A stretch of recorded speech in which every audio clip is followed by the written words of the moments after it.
monde! J'espère que vous allez bien. Aujourd'hui je suis hyper heureuse de vous retrouver. En effet j'ai trouvé une petite pépite qui je suis sûre va vous plaire. Donc alors, de quoi s'agit-il? Tout simplement d'un livre un petit peu spécial. Donc, comme vous l'avez vu dans le titre de cette vidéo, il s'agit d'un livre fait pour les fans de la culture japonaise. Donc celui-ci s'adresse aux passionnés invétérés du Japon, mais aussi aux novices qui ne savent que très peu de choses, voire pas du tout, sur cette culture japonaise. Alors regardez-moi ce petit bijou, il est juste magnifique. Donc je vous le mets en plus grand maintenant pour que vous puissiez tout simplement le voir un peu mieux. Parce que oui, cette couverture est vraiment magique. Donc comme vous le voyez, il s'agit de Japorama de chez Casterman. L'auteur s'appelle Marco Recciani, donc un architecte italien qui est parti vivre au Japon en 2014. Il s'est associé avec Sabrina Ferrero qui, elle, s'est chargée de la partie illustration. À première vue, on peut croire que c'est un livre destiné aux enfants, mais non. Enfin, pas seulement. Il plaira autant aux plus jeunes qu'aux plus vieux. Ce livre se trouve à la limite entre le guide pratique et le carnet de voyage. Et le petit plus, ce livre reflète plutôt bien la culture japonaise. Ce livre commence par une petite introduction du Japon et notamment sur son histoire. Donc tout simplement le moment où le Japon a été découvert, mais aussi le moment où il s'est tout simplement ouvert à l'Occident, donc à nous. Donc celui-ci est séparé en 7 parties différentes et contient pas moins de 100 chapitres qui sont tous plus variés les uns que les autres. Donc c'est assez immense. Donc certains ont très peu de texte, mais d'autres sont très bien décrits. Donc après l'introduction, on enchaîne avec la première partie qui sert à faire découvrir Tokyo et plus précisément ses différents quartiers. Après avoir présenté la capitale, on passe à une autre partie qui, là, sert à nous présenter un peu plus la culture japonaise. Celle-ci s'appelle Saisir, comprendre et s'ajuster. Donc la troisième partie, elle, s'élargit un petit peu et ne reste pas centrée sur la capitale mais sur le Japon entier et parle notamment de la Golden Route qui va tout simplement de Tokyo à Miyajima. Ensuite, bien évidemment, quand on parle d'un pays, on parle de la nourriture. Donc en quatrième partie, nous avons tout ce qui est nourriture, boisson. Et forcément, je pense que vous connaissez déjà très bien. Après la nourriture, place à la culture. Donc ce coup-ci, on passe sur la culture, l'esthétique, mais aussi les mentalités. Donc bien évidemment, tout ce qui est architecture, cérémonie du thé ou encore les haïkus. Alors bien évidemment, quand on parle du Japon, on est obligé de parler de toutes ces inventions un petit peu farfelues.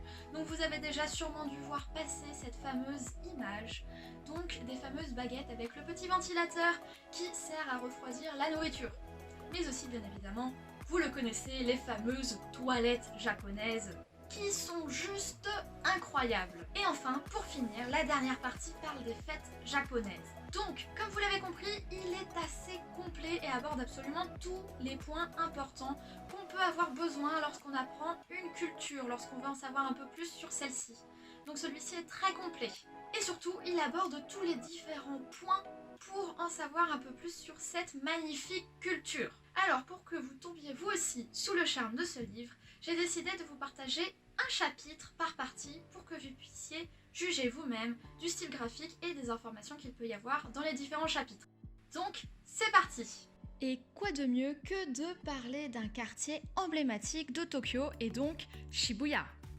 Donc, comme vous le voyez, la page est chargée de tout plein de dessins et détails. Et surtout d'anecdotes, toutes très simplifiées mais intéressantes. Comme par exemple, voici le monument à la mémoire du fidèle Hachiko.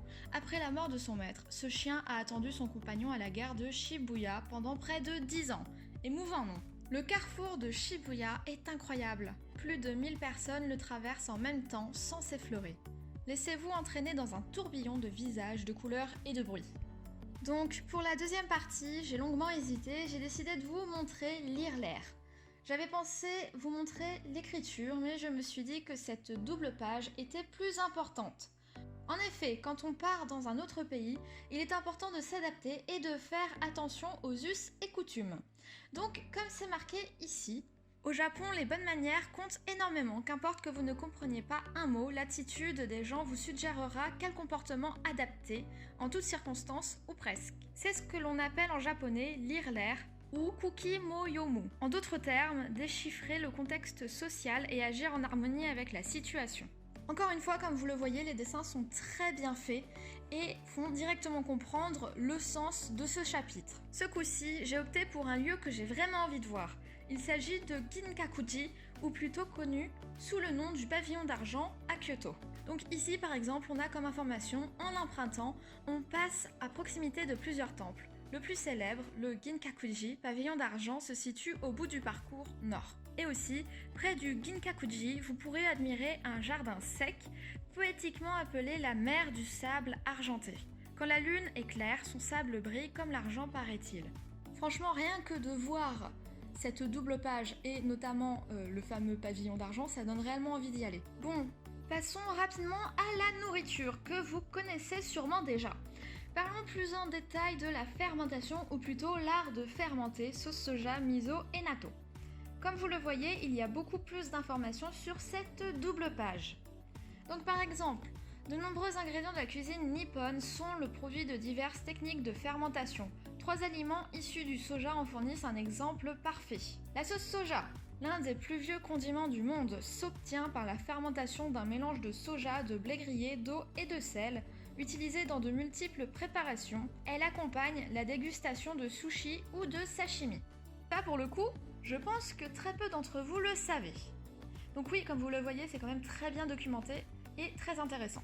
Alors, du côté culture, je voulais à tout prix vous en parler. Donc en effet, il s'agit de la cérémonie du thé.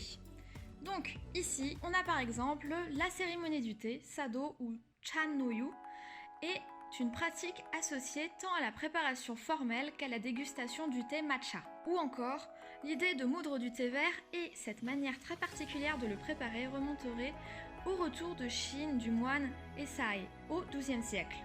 Alors oui, pour cette cérémonie du thé, tout simplement, j'ai une amie qui a tout simplement eu un coup de cœur pour la cérémonie du thé et qui en pratique très souvent. Bien évidemment, j'étais obligée de vous montrer ce chapitre consacré aux toilettes japonaises. Donc, alors comme vous le voyez, cette page est absolument mignonne, mais extrêmement mignonne, avec un WC comme on n'en a jamais vu. Donc, l'inventivité japonaise se glisse partout, même dans les toilettes.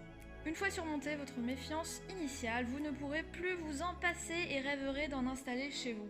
Et enfin les fêtes, donc ici le Hanami. Ici donc, il y a marqué Hanami, pique-nique à l'ombre des cerisiers en fleurs. Donc, il s'agit de... Les cerisiers en fleurs sont l'image même du Japon. La floraison de ces arbres est si attendue qu'elle donne lieu à des prévisions à l'échelle de tout le pays pour annoncer son commencement dans chaque région. Dans les zones de Tokyo et de Kyoto, la période idéale pour admirer ce spectacle varie entre la dernière semaine de mars et les 10 premiers jours d'avril. Sakura, ça veut dire tout simplement cerisier, fleur de cerisier. Donc voilà, comme vous l'avez vu, ce livre est vraiment magnifique et regorge d'anecdotes et d'informations. C'est donc un beau livre qui peut tout à fait faire office de cadeau pour une personne appréciant la culture japonaise ou souhaitant tout simplement en savoir un peu plus. Voilà, vous savez absolument tout ce qu'il faut savoir sur ce livre. Alors, comme d'habitude, n'hésitez pas à laisser un commentaire pour me dire si vous avez aimé cette vidéo ou même si vous connaissiez déjà ce livre et sinon si je vous ai donné envie de l'acquérir.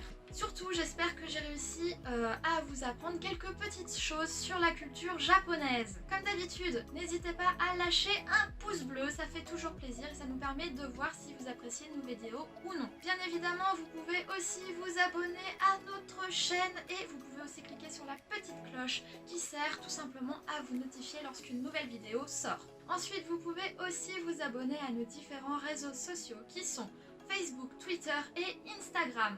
Donc ils sont tous dans la barre de description. Sur ce, bye!